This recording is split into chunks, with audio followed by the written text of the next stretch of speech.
Welcome to the PortlyAI Human Capital Squad podcast. This is a place where we have conversations about the changing business landscape and speaking with how human capital and other C-suite leaders are approaching this. I'm Susan Ganz and I'm your host. I'm an advisor with PortlyAI and also a business strategist and chief of staff with Ganz Strategic Solutions. Today, we're so delighted to welcome Malvika Jethmalani to the podcast. A bit about Malvika. She is a three-time CHRO, a certified executive coach, and the founder of Atvis Group, which is a human capital advisory firm that's driven by the core belief that to win in the marketplace, business must first win in the workplace. Her career has spanned over 15 years, and she possesses experience in consulting, manufacturing, CPG, healthcare technology, and the mobile gaming industries. She has led global distributed people teams across multiple geographies and supported up to 5,000 employees in 50 countries. Wow, that's a lot. Her expertise includes HR strategy, talent management, talent acquisition, performance management, and organizational effectiveness. Today, she serves as a fractional CHRO, executive coach, and advisors to CEOs and boards by translating AI through the human governance and leadership lens. Welcome, Malvika, to Human Capital Squad Talk. Thank you for having me. You're welcome. So please share with our audience a brief background of, you know, the industries that you've worked in and the transformations that you've experienced and been a part of over the last few years. Yes, so my career is not a tradition that of a traditional HR leader. I started my career in finance and accounting. So I say that because I bring a very data-oriented and analytical lens to everything that I do from a people perspective. So my core skill set is I help organizations draw insights out of data and analytics to inform their people strategy and their people decisions. And in terms of your question about what I've been working on in the last few years, especially in terms of change and transformation, if you think about the last, 5 to 6 years, we've experienced so much. Everything from a global pandemic, which is when I was in a telehealth organization, I was the chief people officer there. And so our business was growing fast. And we also had an exit in the middle of the pandemic. So we've had a global pandemic, we've had geopolitical tension and wars and climate disasters and tariffs. And now a lot of us are in the midst of AI transformation. So I think the biggest thing that I've seen is change is no longer episodic. So in the past, we would go through maybe one or two major changes every year, every other year, Yes. and we would sort of dust off our change management playbooks and bring them out. But that is no longer the case. I think we're in a place where we need to routinize change. And that's something I've worked on in all of my change and transformation efforts. And if you look at the research, it says the same thing. So Gartner's 2026 CHRO priority report talked about this idea of how leaders need to routinize, not just inspire change. And they found that when change becomes natural and instinctive for employees and it becomes part of the normal course of work, it results in 3 times higher probability of healthy change adoption. So that is probably one of the biggest trends I've seen from a change and transformation perspective in the past few years. Absolutely. There's, a few things in life you could count on, and change is a big one of them. Absolutely. So, given that, speak to a bit of the types of changes that you've seen specifically related to the HR function itself. And what have you seen be successful in that? Yes, so I work mainly with private equity backed organizations, and there are a couple of things going on in that world that are affecting the HR function and how we think about showing up for the business as a strategic business partner. So, the first thing that's happening in private equity is, and you know this, hold periods have gotten longer.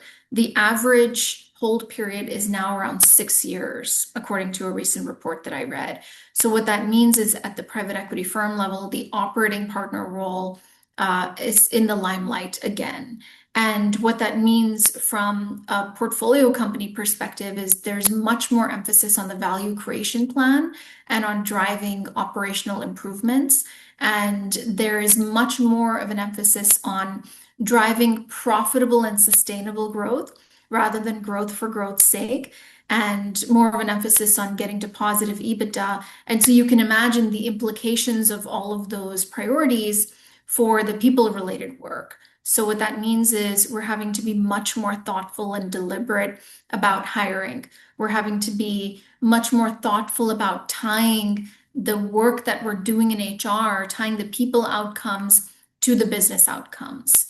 And 100%. in terms of the HR function, I feel like this is our moment with AI transformation. We can automate a lot of the drudgery that has kept us buried under paperwork for decades, whether it's drafting policies and handbooks or answering basic questions from employees. And a lot of that time that's freed up can now allow us to be that strategic business partner we've always wanted to be. But I think what that also means is the expectations are rising. And we as a function need to be ready to meet this moment. A lot of HR leaders still need to work on their business acumen, their strategic thinking skills, their analytical skills. And I think we were, as a function, able to get away with not having those skills in the past. But in the age of AI, I think they're becoming non-negotiables.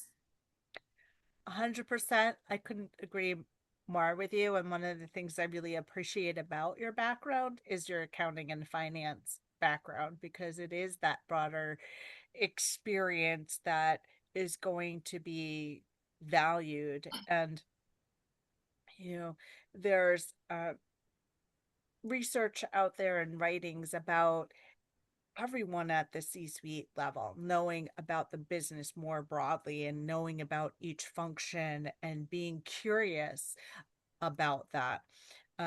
So I love that you're underscoring the importance of it. So how do you then coach HR leaders to be more in this driver's seat for change and having that more business and analytical lens that they may not have previously exercised as much? First, we focus on the basics if they're non-existent. So when I work with HR leaders, I try to have them explain to me how their company makes money and what does their P&L look like and where are they investing, what are their big strategic bets, what types of strategic trade-offs are they making, what do their customers want? What's top of mind for their customers? What does the competitive landscape look like? And if they can't answer some of those questions, then that's where we start because it's super important, as you and I have talked about offline, to build those skills and to build the trust and credibility that's required with the business and to earn that seat at the table that many HR leaders are looking for. The other thing that I work with them on is the idea of meta learning. So learning how to learn because it's, in the past we had a pandemic and then we had to have everyone work from home and then we had to bring everyone back to the office and now we have AI and tomorrow it might be something else and we don't know what that something else is. But what we do know, to your earlier point, is that change is a constant and we will need to continuously learn. So, this idea of learning how to learn is, I think, becoming even more important in the age of AI and in the future of work. I think many of us stopped learning when we stopped our formal education or exited university. So this idea of meta learning is something that we talk about and work on a lot and build habits around it. And the other thing we work on specifically from a change and transformation perspective is a focus on the skill sets, the tool sets, and the mindsets. That's an EY framework that they talk about from a change perspective. I think a lot of leaders will focus on one or two of those, but you need all three to drive successful change and to drive change that sticks. So that's something we work on. And then the last thing I'll say is a lot of HR leaders who are data savvy and who are analytical often think, well, the data speaks for itself, right? And that's not the case, as you and I know. You need to be able to tell compelling stories. So storytelling is something we work on, storytelling through the data. We work on influencing various stakeholders and stakeholder mapping within the organization, including your PE sponsors or board directors. So those are some things that we work on in coaching HR leaders. Yeah, I really appreciate your perspective. I want to go a little bit deeper on the learning piece. Recently I heard a talk about um, AI governance, and the speaker talked about how learning velocity is going to be the new competitive moat. And I'd love to get your perspective on that.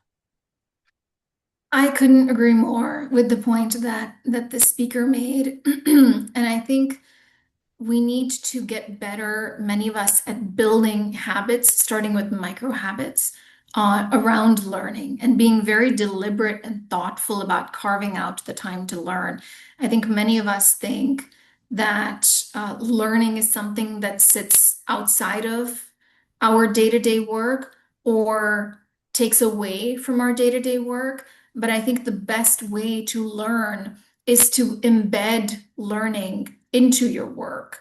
And it also does not have to be a big, time commitment. So I'll give you an example. One of the things that I've been working on recently is I want to improve my data science skills. So, but I don't have a lot of time. So I said to my favorite AI tool, I said, I want to improve my data science skills, but I only have 5 minutes per day. And so every day, I want you to give me a data science problem or question, and I will solve it and share my answer and share my thought process. And I want you to correct me if I'm wrong and share where my thought process fell apart and critique my answer. And even when I'm right, I want you to tell me why I'm right. And so this is just a really low commitment micro habit that I've started to embed into my day. And it's helping me learn and hone an existing skill, but it's also helping me learn how to learn. And so I couldn't agree more with what this speaker said. And I do think it's going to become a competitive mode. And I think it's going to be our responsibility as HR leaders to figure out how we can embed continuous learning into the flow of work so that we're not making our leaders and people feel like we're taking them away from their day jobs to make that learning happen. Yeah, it is part of their day jobs, just given the pace of change. We haven't seen this before. So it forces us to learn, because otherwise we're going to be left behind. So appreciate that.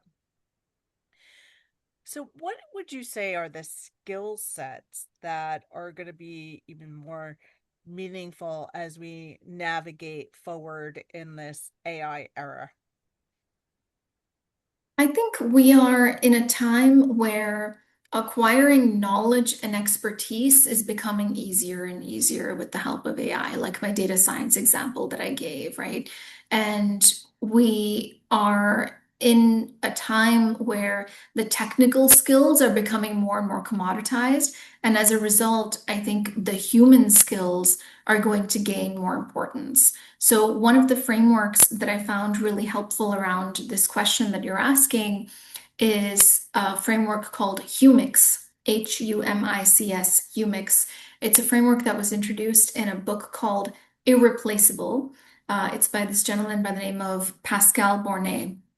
And he talks about three parts of the framework. The first one being genuine creativity, not the way in which our AI or LLMs are creative, but thinking of truly novel new ideas.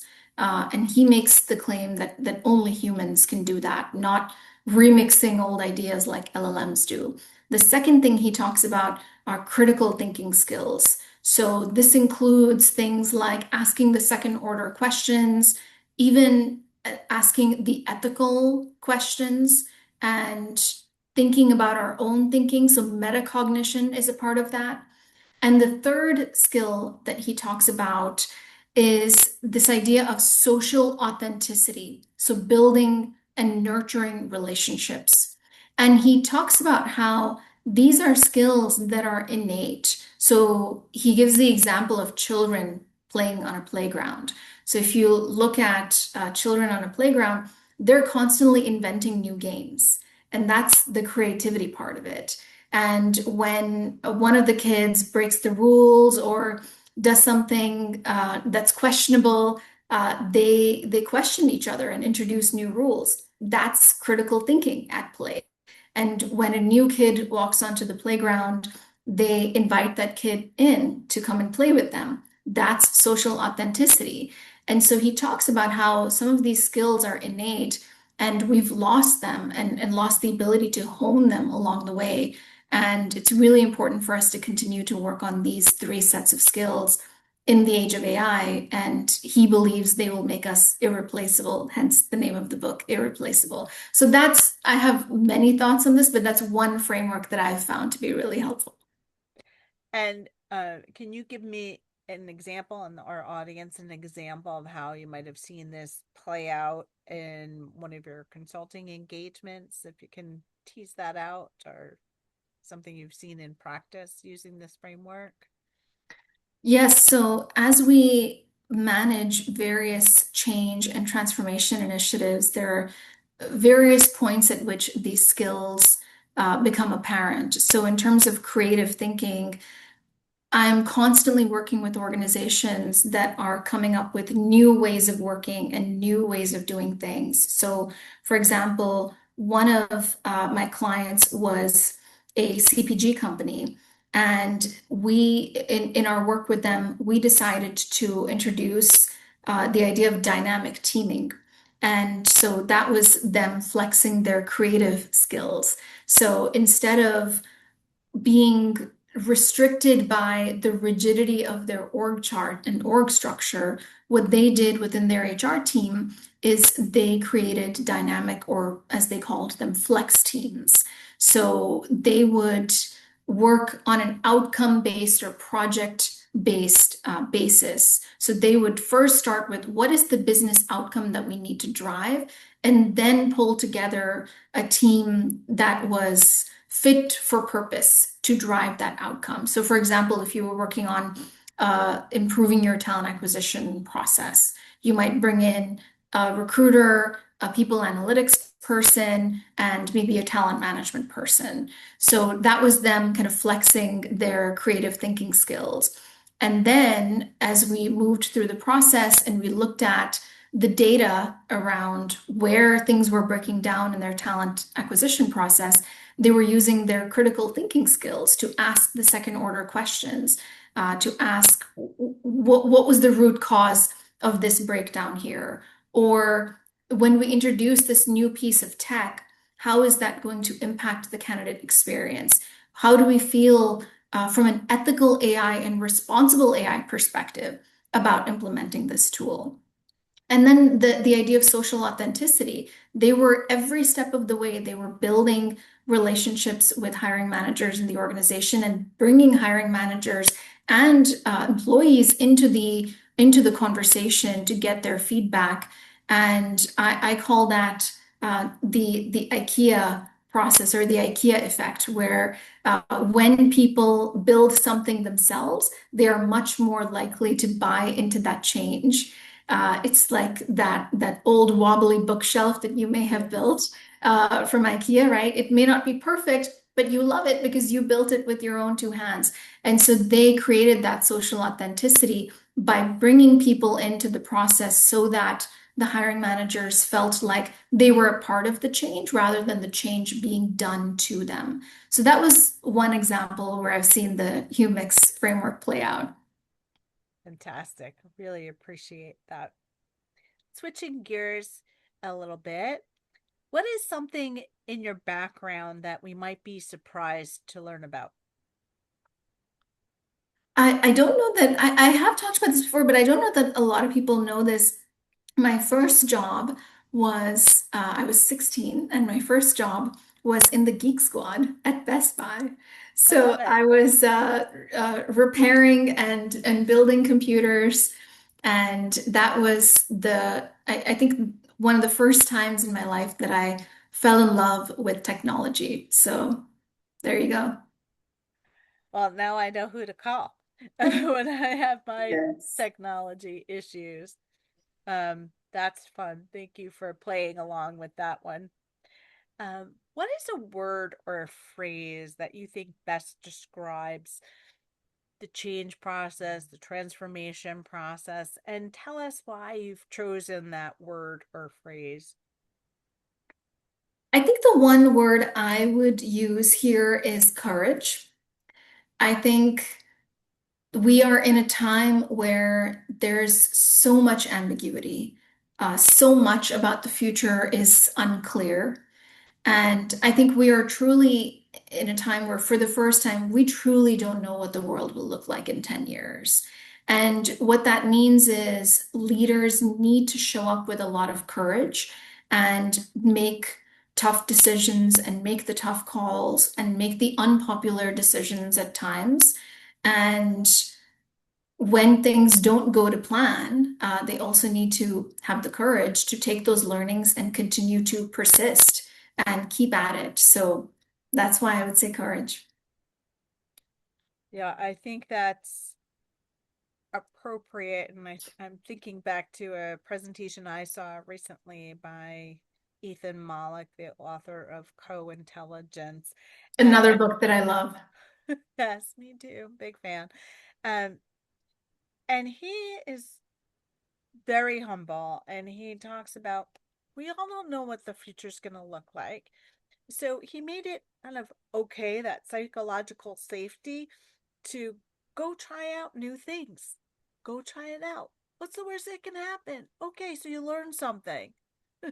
But it's okay because none of us have the playbook. And he goes, not even me. I don't have it. Sorry. So um uh, that I found very inspiring and freeing, right? To have that gives you a bit more boost of confidence, I'd say, to have that courage, because we're all trying to find our way, and we will need to make some left turns and right turns because of the way things are playing out and changing, and we just need to be open to that ambiguity, as you rightly Yeah. pointed out. So, in starting to close out our time today, what would you like our audience to remember about our conversation?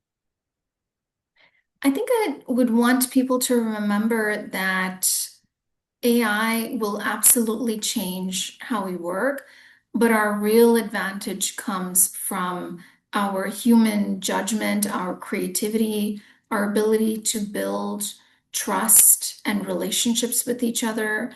And I would want people to remember that the way that we lead our AI transformations should center around the idea that we should be people-led and tech-enabled, not the other way around. I couldn't agree with you more because it is about putting more of the human in this. And there's a statistic out there that when humans and AI truly work together, that's when you get 2000% productivity. So, Yes. um, couldn't underscore more what you've said. It's been such a delight to talk to you today. Thank you so much, Malvika, for making the time and sharing your insights. I will underscore the human aspects of change and working in the AI world. I'm also struck by what you've talked about with respect to the humics um, framework and talking about dynamic teaming. That certainly resonated with me. And just the fact of bringing more of a broader business lens to the HR arena. I'm very inspired by you in your background, um, being about more than just traditional HR. So, ways that you can connect with Malvika and find her. She is on LinkedIn, her first name being Malvika, Malvika, and her last name, Jethmalani, Jethmalani. You can also visit her websites. The first with Atvis Group, so that's atvisgroup.com. And also, she runs a wonderful community called Women Shaping AI, and that's womenshapingai.com. So, to find out more about Portly AI and Squad Talk, I invite you to go visit portly.ai. And as we say on this podcast, in the squad spirit, keep growing and evolving and leading the way.